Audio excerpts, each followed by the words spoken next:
បាទជំរាបសួរបងប្អូនមកកាន់ Channel RC ខ្មែរ12ឥឡូវនេះយើងមកធ្វើការថតឡើងវិញទៀតហើយបងប្អូននេះជាវីដេអូទី3ហើយ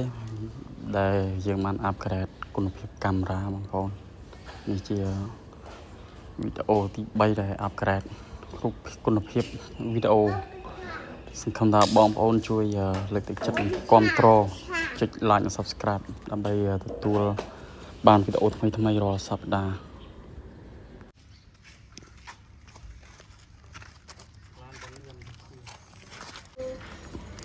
ហើយនឹងយើងមកធ្វើការបច្ឆេះ escalator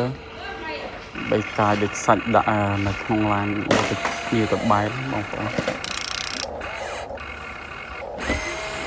កំពុងកាយដាក់ហើយតែរបស់វារៀងគិកនេះបងប្អូនដោយបងប្អូនបានឃើញក្នុងវីដេអូនោះរៀងគិកឃើញបងប្អូនយើងខ្លះគឺតែ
យើងយកមកកាយដូចស្រាច់ទៅគឺកាយស៊ីផុយសម្រាប់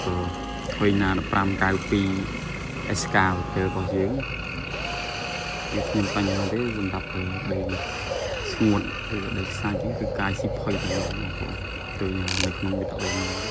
អញ្ចឹងសម្រាប់ឡានដឹកដីមួយរយៈនេះខ្ញុំលេងគឺវាមានបញ្ហាមិនដឹងថាមកពីតែរបស់ខ្ញុំឬក៏របស់បងប្អូនផ្សេងទេវាធ្វើទុករឿងចកោតបងប្អូនពេលដែលយើងបត់អីវាអត់ដើមជំនាញហើយមិនសូវជាលេងអីណាទេដូចវីដេអូកន្លងមកអញ្ចឹងគឺថាដាក់ដុំថ្មដាក់ទៅពូដីដឹកទៅដែរបើឡានវិញគឺឡានមែនតើនេះប្រហែលជាទុកគាត់ចេញតែនេះឥឡូវយើងងាកមកវីដេអូរបស់យើងវាសកម្មភាពកុំភ្លេចបងប្អូនជួយ Subscribe ដើម្បីទទួលបានវីដេអូថ្មីៗ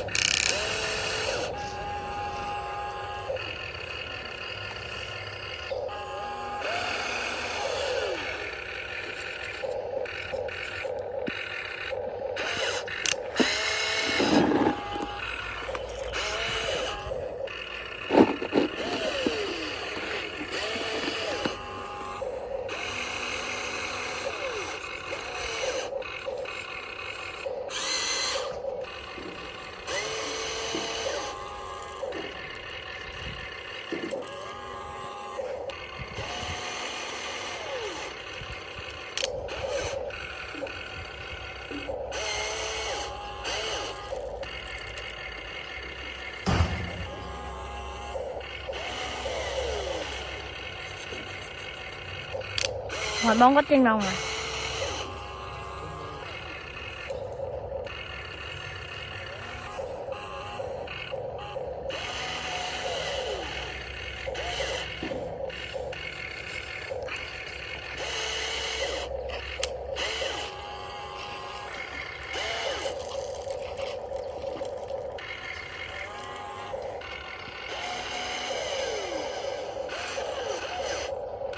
chuột đầy tí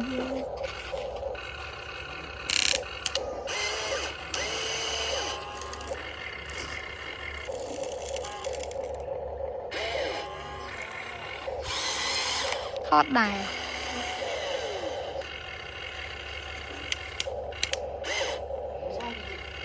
vô đi tay thoát đài rồi bạn người đi dục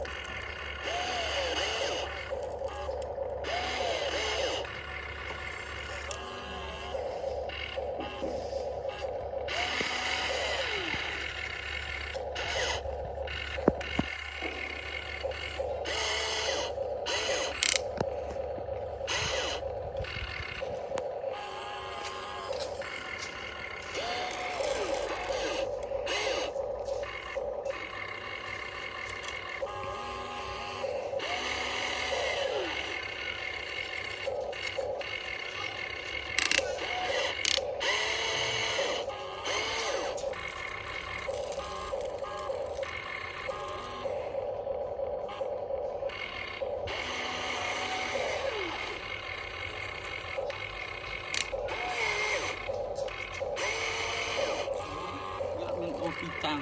từ mà này bắt đầu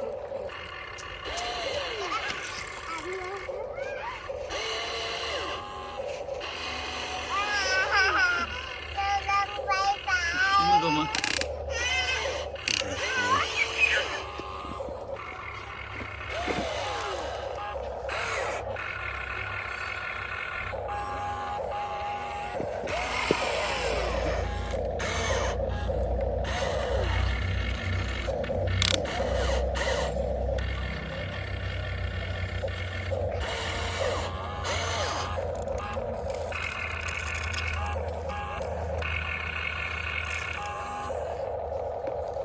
tập chặt lắm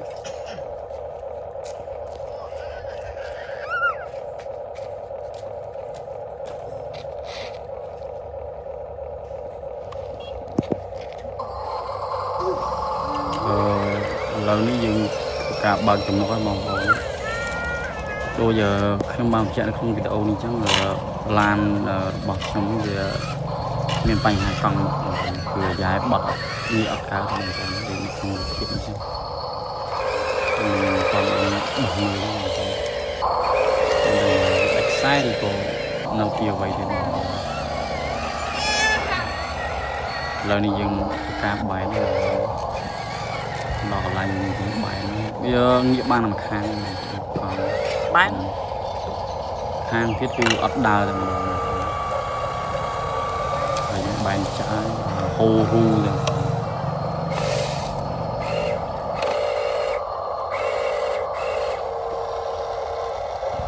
នេះបងប្អូនវីដេអូពីមុនខ្ញុំអត់ដែរសម្បត្តិទេគុណវិបត្តិវាពេលដែលដីរៀងខ្សាច់ដីអីគឺថាជាប់ផុងហ្នឹងបងប្អូនវាលេងបានដល់ដីដែលស្មាតទេតែមានដីខ្សាច់មានអីជាប់ផុងដូចនៅក្នុងវីដេអូនេះហ្នឹងគុណវិបត្តិរបស់ហ៊ុយណា573បងប្អូនចាយ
នៅក្នុងវីដេអូនេះមានតែប៉ុណ្្នឹងទេបងប្អូនបងប្អូនពេញចិត្តកុំភ្លេចជួយចុច like និង subscribe និងទទួលបានវីដេអូថ្មីសូមអរគុណបងប្អូនដល់ការតាមដានទស្សនាវីដេអូរបស់ខ្ញុំ